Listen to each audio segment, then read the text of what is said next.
آج تقریباً میرا خیال ہے کوئی 16 دن ہو گئے ہیں قانون کے مطابق، 16 سے بھی بلکہ زیادہ ہو گئے ہیں۔ انہوں نے قانون کے مطابق جو ہے وہ 14 دن کے اندر چالان جمع کرانا ہوتا ہے پولیس نے، اور ابھی تک ایک صفحہ بھی عدالت میں جمع نہیں کروایا جا سکا، تاکہ ہمیں بھی معلوم ہو سکے کہ آخر ہم نے غداری کی کیا ہے۔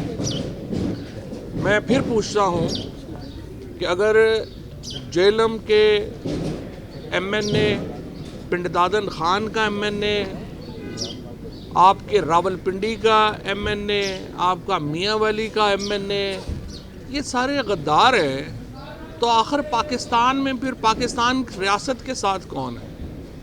یہ کتنی احمقانہ اور اتنی، میں سمجھتا ہوں کہ اس کو کیا نام دیا جائے کہ اپنے سیاسی مخالفین کے اوپر جس طرح سے غداری کے پرچے پاکستان میں اس حکومت نے شروع کیے ہیں، رانا ثناء اللہ اینڈ کمپنی نے جس طریقے سے کیا ہے، اس کے نتیجے میں پاکستان کو ایک بہت بڑے بحران کا شکار کر دیا گیا۔ ایک طرف تو پاکستان میں یہ تمام غداری کے فتوے لگ رہے ہیں، ایک طرف پاکستان میں ہر دوسرا شخص جو ہے، اگر دیکھیے نا، اگر میں پنڈ دادن خان کا ایم این اے غدار ہے تو سارے جو میرے ووٹر ہیں وہ تو پھر غدار کو سپورٹ کر رہے ہیں۔ اگر جیلم کا ایم این اے غدار ہے تو جیلم کے ایم این اے لوگ تو پھر غدار کو سپورٹ کر رہے ہیں۔ اگر شیخ رشید غدار ہے تو پنڈی کے لوگ جو ہیں وہ پھر غدار ہوئے۔ میاں والی کا عمران خان غدار ہے تو پھر پورا پاکستانی غدار ہے۔ یہ اس طرح کی بچگانہ احمقانہ پالیسیز کے نتیجے میں پاکستان کو 1970 میں بہت بڑا لاس کا ہوا قطر میں، اور اگر آپ یہ اس طرح کی بچگانہ اپنے سیاسی مخالفین کو دبانے کے لیے باتیں کریں گے، یہ کالونیل ایرا میں ہوتا تھا جب انگریز یہاں پر حکمرانی کر رہے تھے، اس وقت اپنے سیاسی مخالفوں کو اس طرح کے پرچوں میں ڈالا جاتا تھا۔ 1857 کی جنگ آزادی کے بعد 124A جو ہے اس کو شامل کیا گیا تھا PPC میں، جو ان کے نزدیک بغاوت تھی، لیکن ہم جو ہندوستان اور پاکستان کے رہنے والے ہیں، 1857 کی بغاوت کو ہم جنگ آزادی کہتے ہیں، اور ان جنگ آزادی کے متوالوں کے خلاف یہ قانون جو ہے وہ بنایا گیا تھا، جس کے اوپر آج پاکستان میں کچھ میں سمجھتا ہوں ناسمجھ لوگ اور یہ جو حکومت میں بیٹھے ہوئے رانا ثناء اللہ اینڈ کمپنی، جن کو نہ تاریخ کا پتہ ہے۔ آپ دیکھیے شہباز شریف جو مسخروں والی حرکتیں کر رہے ہیں، ترکی میں پہلے زلزلہ آیا، وہاں 35,000 لوگ جو ہیں وہ جان سے گئے ہیں، سیریا میں اور شام میں اور ترکی میں۔ جب وہ وہاں پہ ریسکیو ایفرٹ چل رہی ہے، یہ اپنا جہاز بک کرا کے کہ جی میں آ رہا ہوں، انہوں نے کہا بھائی جان آپ پاکستان میں ہی رہیں، وہاں پہ آپ کی زیادہ ضرورت ہے، اور آپ سنب ہوئے۔ اب آپ کل دیکھیے کہ کبھی کبھی وزیر اعظم بھی کبھی گیا ہے کہ وہ وہاں پہ جو سامان بھیجا جا رہا ہے ٹینٹ اور اس کے ساتھ تصویریں بنوا رہے ہیں، یہ وہاں پہ چلے۔ اتنی امبیرسمنٹ پاکستان کو شہباز شریف اور بلاول بھٹو کی وجہ سے ہو رہی ہے دنیا میں، کہ ہمارے اوورسیز پاکستانی کیوں ان سے نفرت کرتے ہیں؟ اس لیے نفرت کرتے ہیں کہ پاکستان کے پاسپورٹ کی کوئی عزت ہی نہیں چھوڑ رہی ہے لوگ۔ اس وقت پاکستان کا جو بحران ہے، ایک طرف تو وہ معاشی بحران ہے، اور دوسری طرف ہمارا ایک اس وقت مارکیٹنگ کا بحران ہے۔ یہ جو مسخرے پاکستان کے اوپر مسلط کر دیے گئے ہیں، جو امریکہ جو دنیا میں سپر پاور ہے، وہاں پہ اس وقت جو ہے وہ 17 منسٹرز ہیں، ہمارے 85 وزیر پھر رہے ہیں۔ کبھی ایک دن پتہ کریں جناب وہ فلانا، اور 85 کے 85 آپ دیکھیں گے ہر وقت ورلڈ ٹور پہ ہوں گے، کسی وقت آپ کو یہ پاکستان میں نہیں ملیں گے۔ ایک پاکستان کا مذاق بنا دیا گیا ہے، اور صرف عمران خان کو روکنے کے لیے یہ سارے جوکر جو ہیں وہ ہم پر مسلط ہیں۔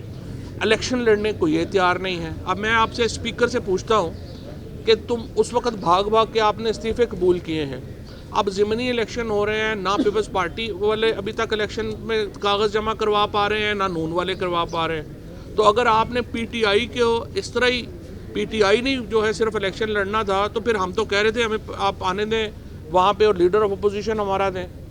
آپ نے ہمارے استعفے بھی جلدی میں قبول کیے ہیں، اب آپ الیکشن لڑنے جوگے بھی نہیں ہیں۔ آپ الیکشن یہ جو پی ڈی ایم ہے، یہ الیکشن لڑنے کی پوزیشن میں کیا، یہ تو باہر کس وقت جس طرح سے میں کھڑا ہوں ادھر مارکیٹ میں، F8 مارکیٹ میں اسلام آباد، یہ کسی مارکیٹ میں کھڑا ہو کے کھانا نہیں کھا سکتے. کل مریم نواز نے یہ کہا کہ جی ٹماٹر اور جو آٹا ہے وہ بڑا لگتا ہے کہ بڑا سستا ہو گیا ہے. میں نے کہا بی بی آپ اس طرح کریں, کسی وقت سیکیورٹی کے بغیر جو ہے نا لکشمی چوک کے اوپر اور بھاٹی گیٹ کے اوپر لاہور کے اندر, باہر نہیں, باہر تو زیادہ خطرہ ہے, آپ لاہور کے اندر جو ہے وہ آپ کبھی سیکیورٹی کے بغیر نکلیں, آپ کو ٹماٹر مفت ملیں گے, وہ آپ اکٹھے کریے گا واپس لے جائیے گا, اور آٹا بھی شاید آپ کو گاڑی کے اوپر مل ہی جائے. ان لوگوں کی اس وقت یہ حیثیت نہیں رہ گئی کہ یہ باہر سیکیورٹی کے بغیر کھڑے ہو سکیں, اور اس لیے انہوں نے الیکشن نہیں کروانے. اب ہمارے ہاں جو اداروں کا زوال ہے وہ دیکھیں کس طرح سے ہو رہا ہے کہ الیکشن کمیشن آف پاکستان جس کے اوپر ہم اربوں روپے خرچ کرتے ہیں صرف ایک کام کے لیے کہ وہ الیکشن کرائے گا, وہ کہہ رہے جی ہم الیکشن نہیں کرا سکتے کیونکہ پی ڈی ایم جو ہے وہ الیکشن کرانے کو تیار نہیں ہے. پاکستان کا ٹیکس پیئر اربوں روپیہ الیکشن کمیشن کے اوپر خرچ کر رہا ہے جس کا صرف ایک کام ہے آپ نے الیکشن کرانا ہے, وہ الیکشن کرانے کو تیار نہیں. آپ سے کچھ دیر کے بعد انشاءاللہ توہین عدالت کی جو اپلیکیشن ہے وہ الیکشن کمیشن اور اس کے ممبران کے خلاف فائل ہو جائے گی.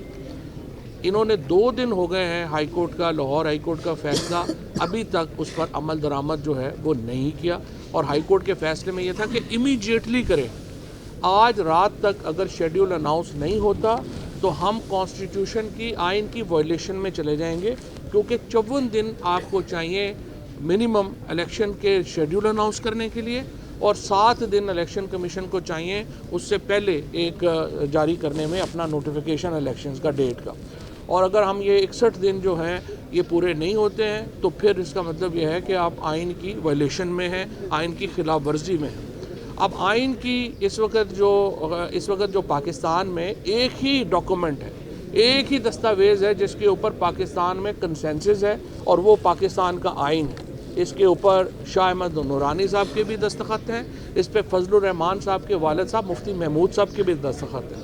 میں سیاست دانوں سے کہتا ہوں, نواز شریف صاحب تو خیر پیدے جنرل ضیاء الحق نے کے دور میں ہوئے تھے, اور یہ ذوالفقار علی بھٹو کے بھی ہیں, تو میں پی ڈی ایم میں بھی شامل جو جماعتیں ہیں ان کو کہتا ہوں کہ آپ خدا کا خوف کریں. پاکستان میں ایک ہی متفقہ دستاویز ہے جو پاکستان کا آئین ہے, آپ اس کو جو ہے وہ بالکل کاغذ کا ٹکڑا نہ بنا دیں. آپ نے نہ عدالت میں اسلام آباد میں عدالت نے کہا لوکل گورنمنٹ الیکشن کروائیں, آج آپ دیکھ لیں مہینہ ہو گیا ہائی کورٹ کے حکم پہ عمل درآمد نہیں ہوا. اس کے بعد ہائی کورٹ لاہور نے مجھے طلب کیا 4 بار, مجھے وہاں پہ پیش ہی نہیں کیا گیا. شیخ رشید صاحب کی ضمانت لی عدالت نے, انہوں نے دوسرے کیس میں اس کو بک کر لیا. اور کل مریم نواز نے بہت ہی خطرناک تنقید کی ہے عدلیہ کے اوپر, اور انہوں نے پاکستان کی عدلیہ کو ڈیفینسو کرنے کی کوشش کی ہے. اور کیوں کی ہے؟ کیونکہ وہ یہ کہہ رہی ہیں کہ ان کا جو مقدمہ ہے جو نیب کیس کی ترمیم کا کیس وہ بہت اہم ہے ان کے لیے. یہ ساری رجیم چینج ہوئی نیب کے کیسز میں ترمیم کے لیے تھی, جہاں 1100 ارب روپیہ یہ سارا جو پی ڈی ایم ہے یہ لے چکا ہے, اور اس پیسے کو ہضم کرنے کے لیے ضروری ہے کہ عدالت جو عمران خان کا کیس ہے اس کو مسترد کرے. عمران خان کے کیس کے اوپر ایک دباؤ بنانے کے لیے, جس میں ہمارا مطالبہ یہ ہے کہ نیب میں ترامیم جو ہیں وہ نہیں ہو سکتی تھی, غیر آئینی ہے, اس کے اوپر عدالت فیصلہ دے, اس کو غیر مؤثر کرنے کے لیے یہ اب سارا معاملہ جو ہے وہ کیا جا رہا ہے. عدلیہ کو تنقید کا نشانہ جو ہے وہ بنایا جا رہا ہے, اور ہم اس کی شدید مذمت کرتے ہیں. ہم جیل بھرو تحریک کے لیے بھی تیار ہیں, ہم اپنی عدالتوں کے تحفظ کے لیے بھی انشاءاللہ تیار ہیں. بہت شکریہ.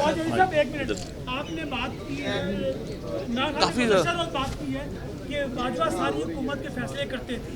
ایک تو یہ بتا دیں, اور دوسرا یہ بتا دیں کہ آپ کی کابینہ کے مشیران اور وزراء کتنے تھے؟ ہمارے 42 تھے, اور اس میں جو وزیر تھے 22 تھے. فیڈرل منسٹر جو تھے وہ صرف 22 تھے ہمارے, اور جو مشیر اور سارے ملا کے 42 تھے, جو پاکستان کی تاریخ کی کم کیبنٹس میں جو ہے وہ شامل ہوتا ہے. لیکن اس کیبنٹ میں تو آپ دیکھ لیے کہ وہ لوگ سارے شامل ہیں جن کو کوئی جانتا ہی نہیں کون ہے, 85. اور اس کے بعد جو ہماری کیئر ٹیکر گورنمنٹس بن گئی ہیں کے پی میں اور پنجاب میں, اور پنجاب میں جو بندہ بنے ہوئے ہیں ان کو گھر والے بھی نہیں جانتے کون ہے, وہ کہتے ہیں نہیں ہم ہی حکومت کریں گے. اس طرح تو نہیں ہوتا. Thank you.